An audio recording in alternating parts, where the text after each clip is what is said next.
Ya, Assalamualaikum warahmatullahi wabarakatuh. Pada malam hari ini kita akan membahas tentang perkembangan bunga dan diagram serta rumus dari bunga tersebut. Ternyata bunga itu punya diagram dan juga rumus ya, sama seperti daun kemarin. Perkembangan bunga kita harus tahu dulu dan mengingat bahwa anatomi bunga itu atau morfologinya, kalau kita lihat dia itu ada dasar bunganya, punya kelopak, mahkota, benang sari, dan juga putiknya.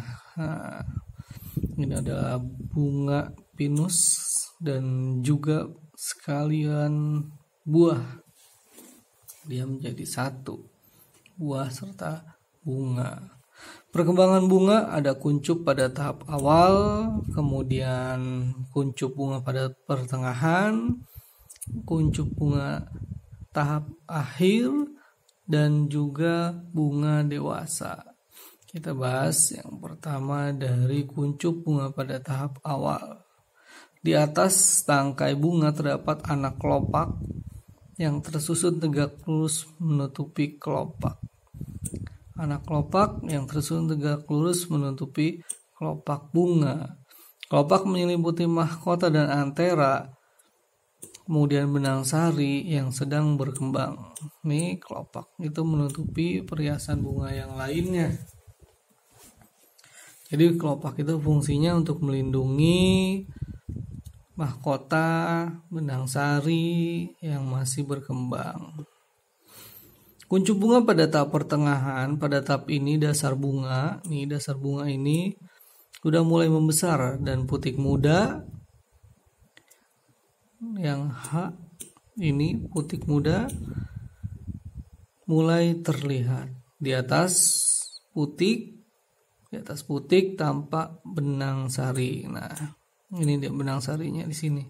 Di atas putik mulai tampak benang sari.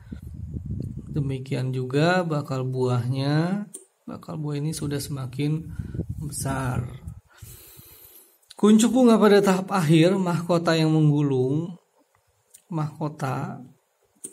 Ini adalah mahkotanya yang menggulung, mulai muncul dari pembungkusnya yaitu kelopak. Nah, ini dia. Sudah keluar dari kelopaknya yang juga mengalami pemanjangan. Jadi ini semuanya panjang. Bunga dewasa, anak kelopak telah terpisah dengan sempurna. Ini anak kelopak terpisah dengan sempurna. Kemudian 5 helai mahkota juga telah berkembang. Nih bunganya bunga kembang sepatu. Tangkai putik mulai tumbuh tegak. Nih tangkai putiknya di dalam sini. Benang sari juga telah mengalami pematangan. Nah, bunga seperti ini sudah siap mengalami pembuahan. Itu merupakan tahap-tahap perkembangan dari bunga.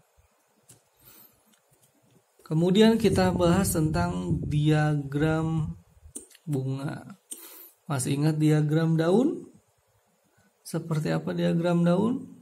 Ya, coba diingat-ingat lagi. Diagram bunga adalah suatu gambar proyeksi pada bidang datar dari semua bagian-bagian bunga yang dipotong secara melintang. Dipotong secara melintang itu bunga yang dipotong atau yang bisa kita lihat dari atas, itu dipotong secara melintang. Gambar proyeksi pada bidang datar, pada buku misalnya, papan tulis dan lain sebagainya. Jadi pada diagram itu digambarkan penampang melintang dari daun-daun kelopak, tajuk bunga, benang sari, putik, dan bagian bunga lainnya yang masih ada. Itu untuk diagram bunga. Jadi digambarkan secara melintang daun-daun kelopak, tajuk bunga atau mahkota bunga, benang sari, putik, dan juga bagian lainnya yang masih ada. Untuk membuat diagram bunga harus diperhatikan hal-hal berikutnya.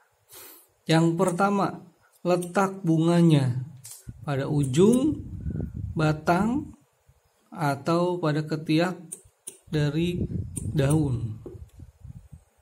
Ada bagian bunga yang akan kita buat diagram tadi tersusun dalam beberapa lingkaran.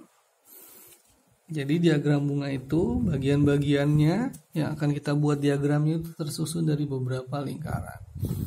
Bagian-bagian bunga itu kan ada epikalik, kemudian kalik, corolla, gynosium dan juga androcium. Ada kelopak tambahan, kemudian kelopak, mahkota, benang sari dan juga putik. Jadi bagian-bagian itu tersusun dalam beberapa lingkaran. Lingkarannya kita buat secara konsentris. Bagian terluar terlebih dahulu, misalnya kelopak, kemudian mahkota bunga, benang sari dan juga putiknya, seperti itu. Setelah menentukan kedua hal tersebut, mulailah membuat sejumlah lingkaran yang konsentris sesuai dengan jumlah lingkaran tempat duduk bagian bunganya, kelopaknya, kemudian mahkota bunganya, benang sarinya dan juga putiknya. Misalnya kita buat beberapa lingkaran.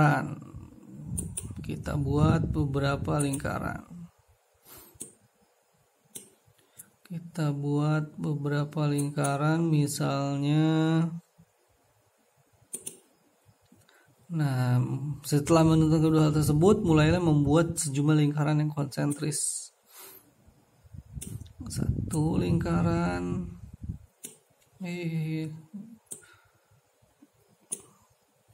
Kemudian 2,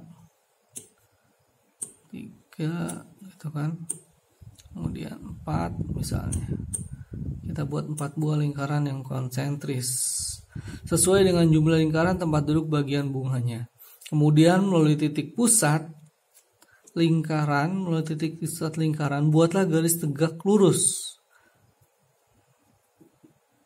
untuk bunga di ketiak daun. Garis itu menggambarkan bidang yang dapat dibuat melalui sumbu bunga, sumbu batang yang mendukung bunga itu, dan tengah-tengah dari daun yang dari ketiaknya muncul bunga tadi. Nah, bidang ini disebut dengan bidang median. Jadi ini misalnya titik tengah lingkarannya, kita buat garis lurus.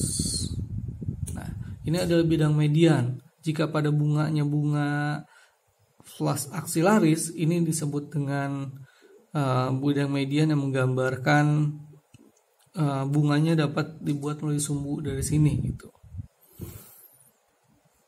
Nah, pada lingkaran-lingkaran sendiri berturut-turut dari luar ke dalam. Gambar-gambar daun kelopak, daun-daun tajuk, benang sari, penampang melintang, bakal buah, dengan memperhatikan bagian-bagian berikut. Berapa jumlah masing-masing bagian bunga tadi? Berapa kelopak jumlahnya?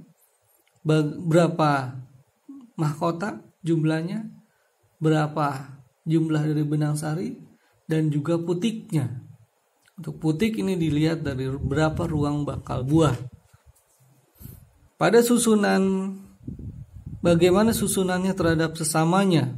Misalnya daun kelopak yang satu dengan yang lainnya, bebaskah, bersentuhan tepinya, berdekatan dan seterusnya. Bagaimana susunannya terhadap bagian-bagian bunga yang lain?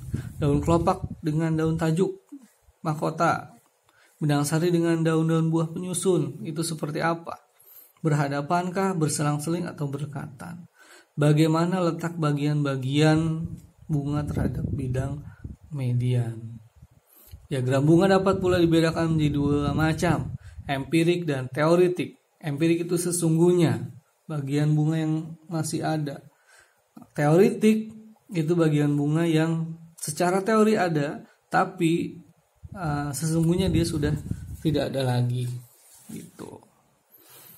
Nah, misalnya kita buat ini dulu. Tadi kan kita harus membuat lingkaran yang konsentris nih, beberapa lingkaran menggambarkan daun-daun kelopak, daun tajuk, benang sari dan lain sebagainya. Misalnya di sini kita buat lingkaran lagi.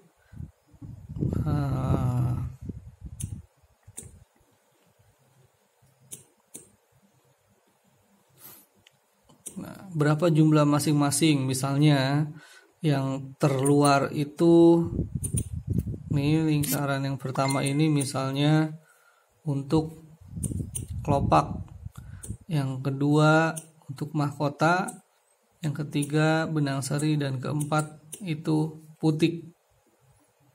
Nah, nanti akan digambarkan misalnya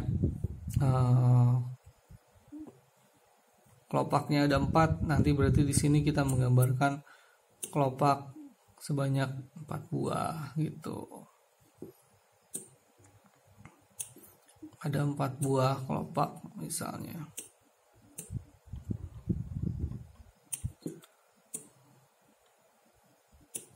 Kemudian mahkotanya juga ada 4 misalnya. Ini mahkota bunga ini. Kemudian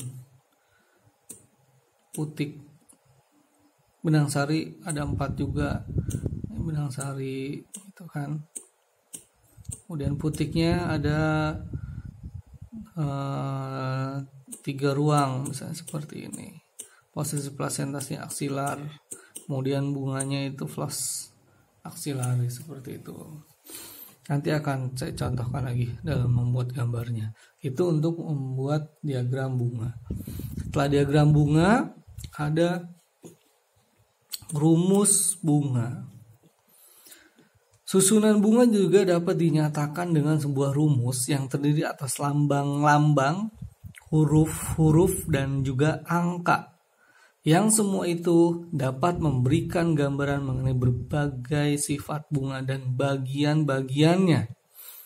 Dalam rumus bunga dapat ditunjukkan hal-hal mengenai 4 bagian pokok bunga. Kelopak, kalik dinyatakan dengan huruf K. Tajuk bunga atau mahkota, corolla dinyatakan dengan huruf C. Benang sari, androecium dinyatakan dengan huruf A. Putik, gynecium dinyatakan dengan huruf G. Jadi ada K, C, A, G.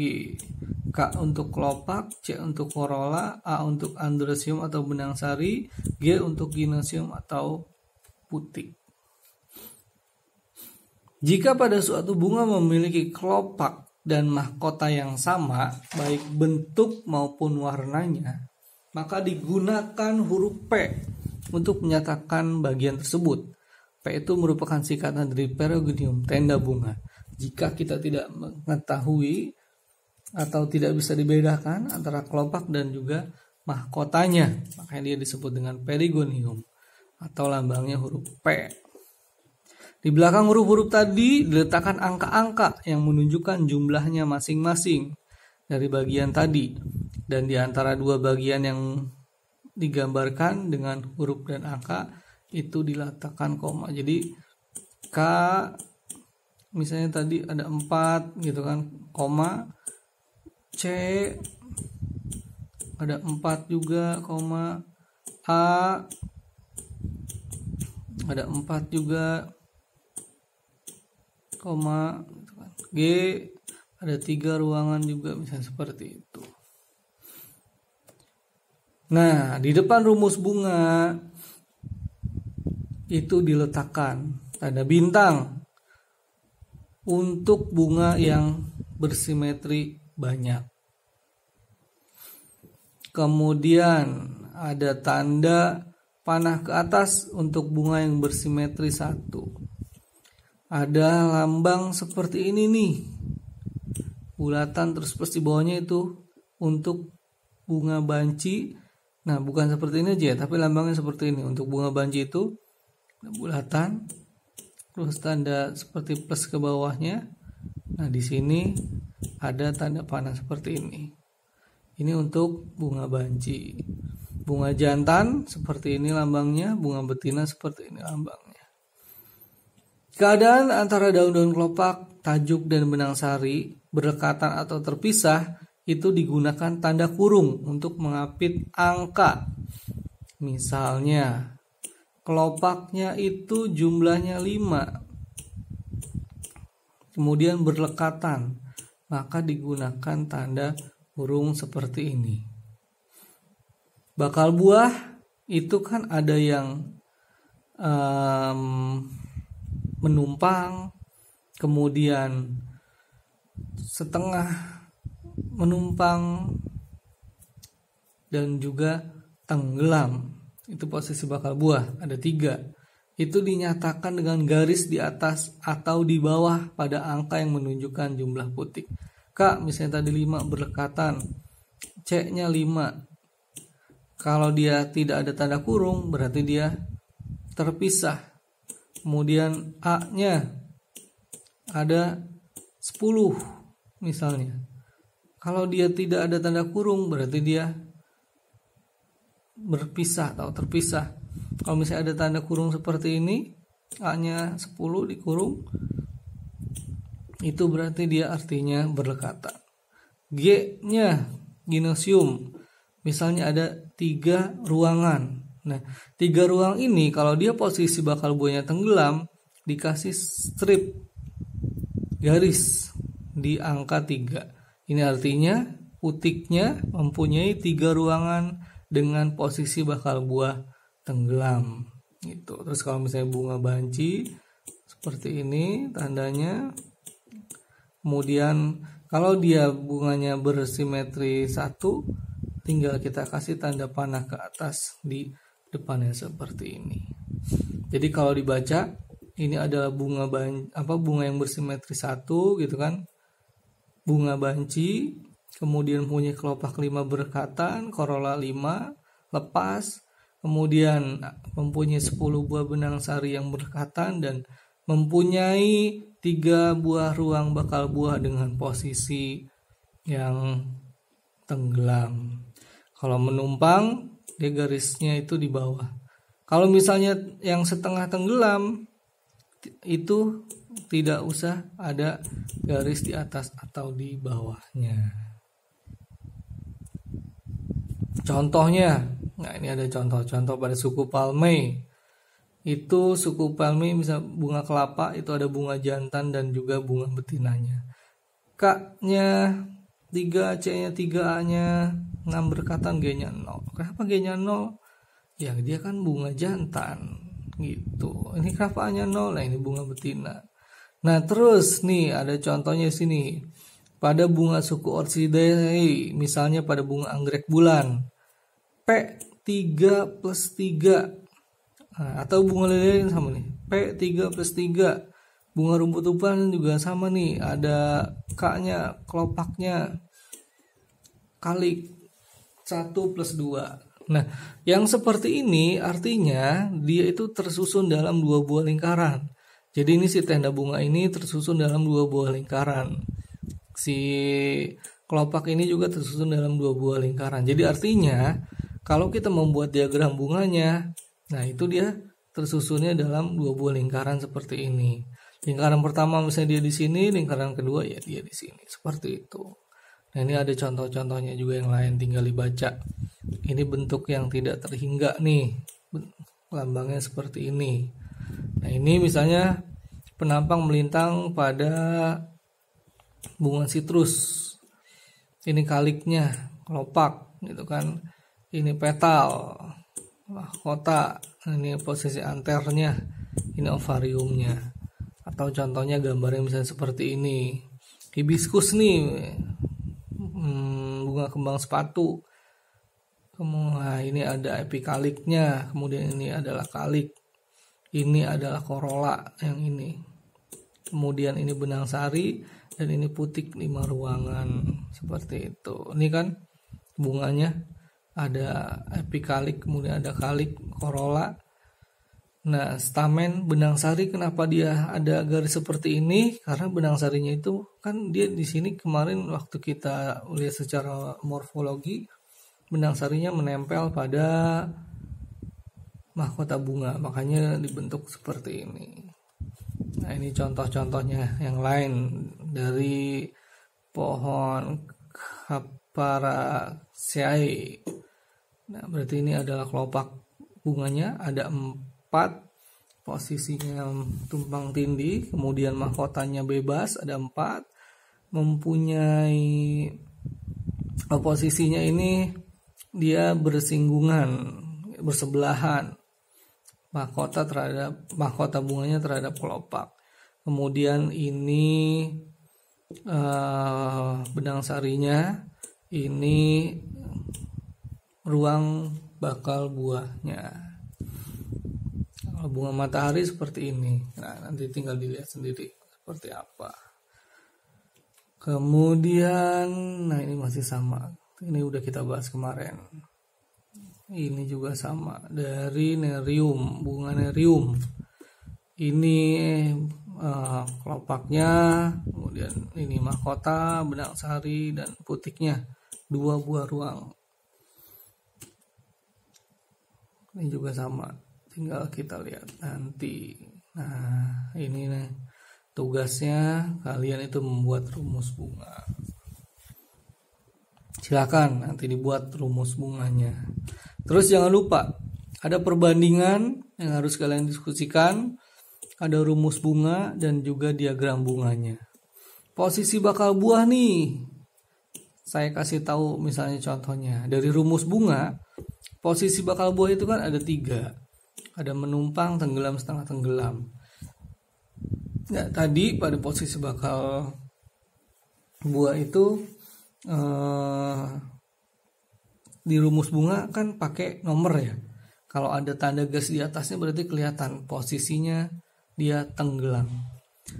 Nah, kalau pada diagram bunga itu kan nggak tertulis tuh, atau nggak bisa kelihatan bagaimana posisinya karena dia tidak ada garisnya. Kemudian bagaimana presentasinya jika di rumus bunga? Jika di diagram bunga seperti apa? Simetri gimana sih kalau di rumus bunga? Kalau di diagram bunga seperti apa? Duduk bunga seperti apa di rumus bunga? Di diagram bunga seperti apa? Kelihatan apa enggak? Gitu. Jadi ini kalian cari perbedaannya seperti apa dari sini. Setelah ini akan saya contohkan bagaimana caranya membuat diagram bunga berdasarkan rumus bunga yang sudah ada.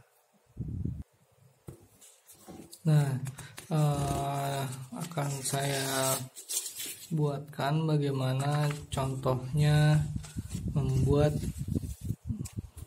diagram bunga dengan rumus bunga yang sudah ada. Nah, misalnya kita sudah mempunyai rumus bunga. Bunga tersebut adalah bunga yang bersimetri banyak, kemudian bunga banci mempunyai kelopak